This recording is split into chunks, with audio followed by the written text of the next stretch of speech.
이 새벽에 하나님의 말씀을 사모함으로 나오신 성도님들을 환영하고 축복합니다.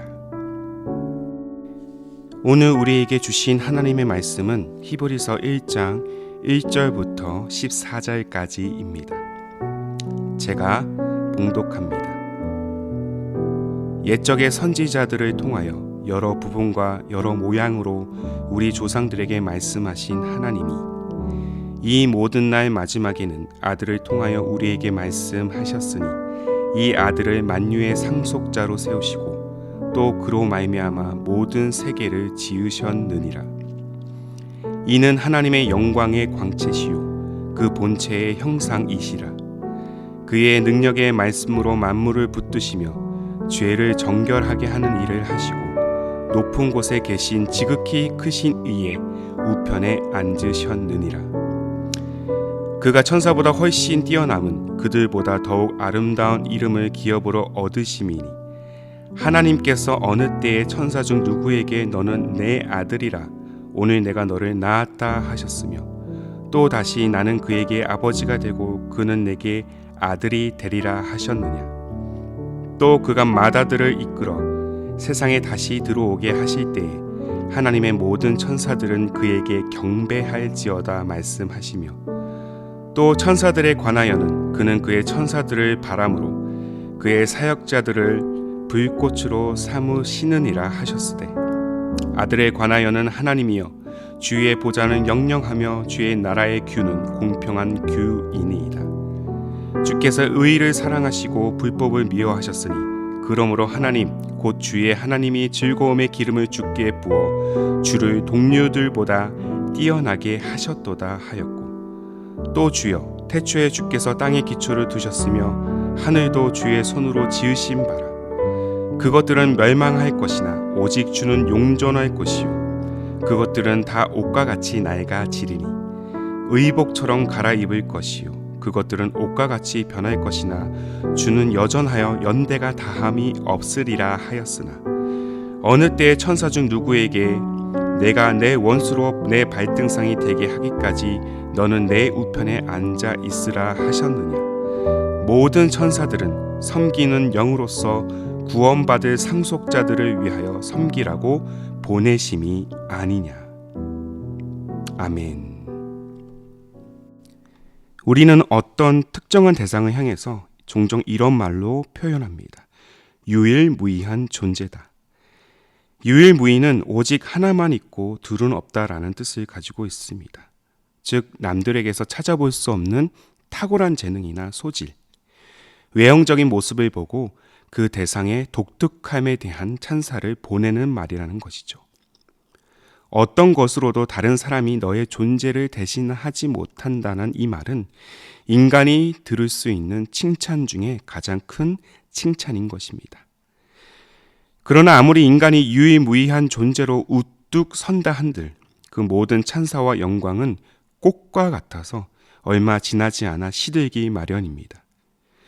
모든 인생은 세월의 무게를 이기지 못하고 언젠가 죽음의 뒤안길로 나아갈 수밖에 없다라는 것이죠.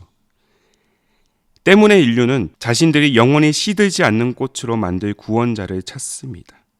이 땅에서 누릴 수 있게 만들 유일무이한 권력자를 찾고 또 찾는다라는 것입니다. 그런데 2000여 년 전 어느 날 이스라엘 유다 땅에서는 인류를 구원할 메시아, 그 메시아는 곧 구원자를 뜻합니다. 메시아가 나타났다는 소식을 듣습니다. 수많은 군중들이 그에게로 몰려갑니다. 그는 병자를 고치고 심지어 죽은 자를 살리기도 하는 비범한 능력을 가졌습니다. 그런데 몇 년이 지나지 않아 사람들은 그의 곁을 떠납니다. 당시 가장 참혹한 형벌이었던 십자가의 형벌, 그가 십자가에 못 박혔기 때문입니다. 그리고 이내 사람들은 그가 메시아라는 사실을 부정합니다. 더 이상 사람들의 눈에 그가 권력자가 아니었기 때문입니다. 자신들을 구원할 유일무이한 존재가 아닌 죄인으로 취급합니다. 우리를 구원하시려 하늘의 모든 권세를 버리고 이 땅에 오신 예수 그리스도, 그의 십자가를 통해 우리의 인생에는 구원의 길이 열렸습니다. 그러나 아직도 유대인들은 예수 그리스도를 메시아라고 인정하지 않습니다. 자신들이 기대했던 유일무이한 권력자의 모습과는 상당히 거리가 멀었기 때문입니다. 히브리서는 편지를 쓴 발시인자나 편지를 받은 수신자의 구체적인 정보를 알 수는 없지만 당시 시대적 정황과 편지의 내용을 비추어 보았을 때 주후 70년 이전 팔레스틴 근처에 있는 유대 그리스도인들에게 쓴 편지로 추정할 수 있습니다. 이들은 여전히 구약에 기록된 옛 언약을 고집하던 동료 유대인들에게 거센 비난과 압박을 받고 있었던 것 같습니다. 비난의 핵심은 예수가 메시아다, 예수가 그리스도다라고 하는 유대 그리스도인들의 고백 때문이었습니다. 그들은 복음을 받아들였지만 율법을 답습한 유대인들의 방대한 지식을 이겨낼 재간이 없었습니다. 그래서 복음에 대한 확신이 흔들리기 시작했고 일부 유대 그리스도인들은 믿음의 경주에서 이탈하기 시작합니다. 이 혼란을 막기 위해 쓴 편지가 바로 히브리서인 것입니다. 그래서 저자는 히브리서의 시작을 예수 그리스도의 정체성을 확고한 어조로 강조하고 있습니다. 무엇보다 저자는 예수 그리스도를 예표한 구약의 여러 내용들을 근거로 예수님이 하나님의 아들이심을 소개하면서 편지를 시작합니다. 자, 본문 1절과 2절의 말씀입니다. 옛적의 선지자들을 통하여 여러 부분과 여러 모양으로 우리 조상들에게 말씀하신 하나님이 이 모든 날 마지막에는 아들을 통하여 우리에게 말씀하셨으니 이 아들을 만유의 상속자로 세우시고 또 그로 말미암아 모든 세계를 지으셨느니라. 한 걸음 더 나아가 저자는 하나님의 아들인 예수께서 이 땅에 오셔서 하신 일을 매우 간단하면서도 명확하게 표현하고 있습니다. 본문 3절 중반부를 보시면 죄를 정결하게 하는 일을 하시고, 이는 십자가의 사건을 의미하는 것이죠. 그리고 지극히 크신 이의 우편에 앉으셨느니라. 이는 십자가에 달려 죽으셨지만 죽음의 권세를 이기시고 다시 3일 만에 부활하셔서 하나님의 보좌 우편에 앉아 계신 예수 그리스도를 말하는 것입니다. 이러한 역사적 사건을 언급한 후에 저자는 예수님을 그 어떤 천사와 비교할 수 없는 분으로, 하나님께서 유일하게 아들이라 부르시는 이로, 그리고 종국에는 영존하시는 분, 곧 영원히 존재하시는 분으로 높이고 있습니다.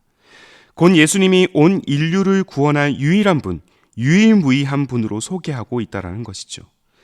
이 사실을 예수의 제자 중 한 명인 베드로가 자신을 박해하고자 하는 대제사장과 유대 장로들을 향해서 다음과 같은 동일한 표현을 하고 있는 것들을 우리는 볼 수 있습니다. 사도행전 4장 12절의 말씀입니다. 다른 이로서는 구원을 받을 수 없나니 천하 사람 중에 구원을 받을 만한 다른 이름을 우리에게 주신 일이 없음이라 하였더라. 이를 통해 우리가 알 수 있는 유일한 진리는 과연 무엇이겠습니까?